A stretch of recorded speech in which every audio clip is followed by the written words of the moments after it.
Welcome to the Coast to Coast podcast, brought to you by Play Picks and the Lines. Coming to you from the West Coast, Josh Lander, joined by my guy Nate Weitzer on the East Coast. And we are looking at another small slate here on Thursday night after we had a big fat Wednesday night. Boys went 4-0 on those player props, so make sure you are liked and subscribed to that page. You can check out all the videos we have up for you today. In this one, we are taking a look at the Phoenix Suns taking on the Dallas Mavericks. No DeAndre Ayton for the Suns. We'll be taking a look at some of these best bets and player props, which Nate also has in his great article up on playpicks.com, so make sure you check that out as well. And as always, if you do still need a FanDuel or DraftKings account, head to fdpicks.com or dkpicks.com and find those listings in your area, such as what we've got for tonight. Nate, let's get into it. Yeah, the Suns are -3 here at Dallas. The Mavs coming on a back-to-back after a win against Toronto last night. Suns haven't played since Monday, so big discrepancy there. That total opened around 214. It has crept up a little bit, mostly due to the Suns' offensive prowess. Because as we know, the Mavericks definitely tend to go under. Another game with a low total, Pelicans +4 at the Knicks. We will break that one down for you. Total right now at 210. It's fluctuated a bit. And then the last game of the night right now is shrouded with uncertainty with the Pacers on a back-to-back. They are +11 at Golden State. Total of 217. No props yet up for that game as we wait to see who will play. The Suns, we do know DeAndre Ayton is out, as you mentioned, but they haven't missed a beat without him. In fact, they've been a slightly better. Net rating is 5 points better per 100 possessions. They are 12-3 without him and scoring 114.5 points per game instead of 111. As JaVale McGee steps right into that center role. So I'm not necessarily worried about his absence tonight against the Dallas team that the Suns have beaten 8 times in a row. They're the best team in the NBA on the road by record, 17-4, best team by net defensive rating. In their last 11, they have the number 1 offense in the league, number 2 net rating behind Dallas, which has won 10 of its last 11. But I'm not that impressed by the Mavericks win streak. As always, going to throw a little water on it. They're beating a lot of teams that they're supposed to beat, but when they're listed as underdogs, they're 6-13 this season, straight up. They've lost back-to-back games against Phoenix earlier this season. Granted, no Luka Doncic, but Luka's offensive rating is about 108 in his last 3 versus Phoenix. 6.7 assists to 3 turnovers per game. Not exactly overwhelming. The Mavs in this streak, they're slightly below average in terms of field goal shooting, true shooting, 3-point percentage. They've made up for it with the number 1 defense in the league, and they have by far the number 1 3-point defense in recent games. But to me, it's an open and shut case when you say number 1 3-point defense. That's how they've been winning against a Suns team that doesn't even really want to shoot threes, that will easily take advantage of that with Chris Paul leading the way and burn you in the mid-range. So I think the Suns continue their winning ways here against the Mavs. They're scoring the second highest percentage of points inside the arc over their last 3 games. CP3 averaging 22 points, 12.3 assists in his last 4 against Dallas to just control the action there. The Suns are 13-3 straight up with a rest advantage this season, and CP3's splits are much better when he gets 2 days of rest. Again, off on Tuesday and Wednesday. So I love the Suns in that spot because of this.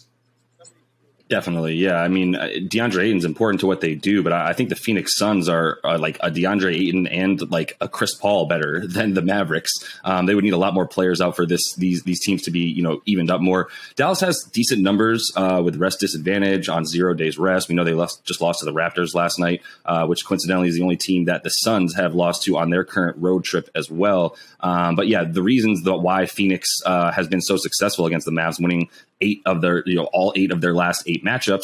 and covering in 6 of those is because of the fact that they, like you said, what they do on offense is not what the Mavs stop. The Mavs are looking to just basically guard the 3-point line, and keep that game slow so that even if you get 2 points, that's okay, because that, they're going to keep that game slow. Like I said, they don't want that barrage of threes, and they don't want those long rebounds. They don't want those transition points for their opponent. But the Suns don't need to do that. The Suns are have been the most efficient offense since Chris Paul came to town, not needing, they don't play anywhere near in the top 10 at pace, yet they still always have, at least in the top 3 in points per game and all because of all of their efficiency stats. And all of their efficiency stats come from places like the 2-point mid-range. The corner 3 is their most prevalent 3, with guys like Crowder and Bridges going straight there and getting hit by Paul and Booker when they drive from the wings.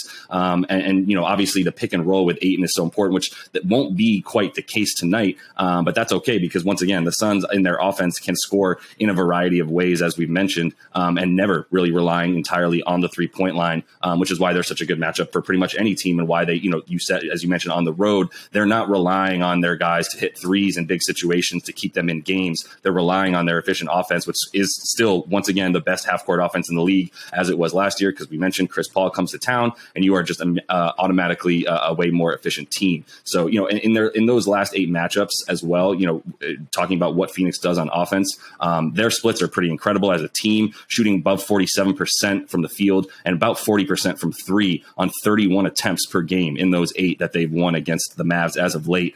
So they're not, they are shooting a few more threes, but they're getting those good looks. They're also, they're giving up about, in terms of opponent rebounds to the Mavs, they're keeping the Mavs off the glass, which is huge, as that's what the Mavs are able to do as well in terms of their interior presence and keeping guys out of the paint, etc. In terms of what the Phoenix has been able to do there, they've been dominant as well in terms of allowing opponent rebounds to Dallas. If it was, if we were to rank that just against what they've done against Dallas, it would be top 5 in the league in terms of allowing rebounds to their opponents. So that's huge because of the second chance points as well for a team like Dallas, who is not, they've been a little bit more efficient as of late in terms of shooting since Luka came back, but all season long it's been a matter of wishing guys like THJ and Maxi Kleba were a little bit hotter so that this offense wasn't so stagnant. So I'm never going to take a Dallas Mavericks over, and this total is sitting right now at about 214 and a half, 215 or so.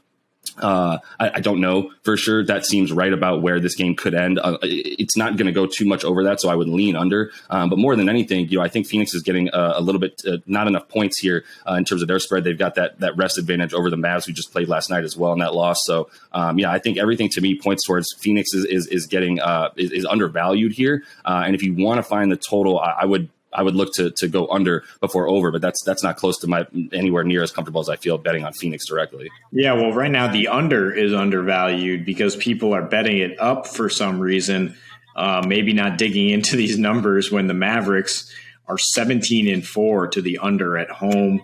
They are 6-0-1 to the under when they're playing on 0 days rest. So Phoenix has gone under in 4 of their last 5 wins. The Mavericks are, winning with defense, as I mentioned, number 1 defensive rating. They have the number 4 assist rate in that span. But Phoenix is the second best in terms of assist to field goal ratio allowed on the road, as well as the second best guarding the 3-point line. The Mavs are playing at the 26th pace in the league over this 11-game span. And the only time they've gone over in their last 12 games is against the Rockets' dead last defense. So if this creeps up a little higher, I would definitely feel good about the under at 218 or 219, 220. And it makes for an intriguing tease. I think with another game, I don't think you need to tease the Suns here at -3. If they win, they should cover that. And they have been covering at 11-6 against the spread as road favorites and 20-13 against the spread following a win this season. The Mavericks, for what it's worth, also go under more often after a win, 19-5 in that situation. So, I would look at that at the low point totals there, especially maybe for Dallas getting those struggling to score on a back-to-back. And I like that under for Dallas. I mean, I can see the Suns going off if the Mavs sort of just lose steam in the second half of this one. Yeah, I think we can see, Phoenix keeping their point total up, but Dallas not. Either way, I think, in terms of the total, if that gets up to 218, absolutely. I love going under that for sure. So, I would bet that under down to about 215, 216, and definitely all the way, loving it all the way above that. I know we're going to get into this in our player props video because we've got the point god available as some props, but just to mention about him, he has also dominated in Dallas as of late. His last 5, he's gotten 23 points in all of those games, at least, that he's played against Dallas in American Airlines Arena Center there. And then in terms of his boards, DeAndre Ayton is out as well. And the last 7 games that the Suns have played without DeAndre Ayton, Paul has 5 or more rebounds in 6 of those 7. So, I think you're looking at, if you're looking at to value some player props here, you're considering who does well when DeAndre Ayton is out. No Frank Kaminsky either, so really not much low post presence for them. So you got to expect other guys like Bridges and Chris Paul to really uphold the offense that way. So that is all the time we have for you in this one. Make sure you are liked and subscribed to the page and check out those other couple of videos for you, including that player props one. And until we see you next, happy betting.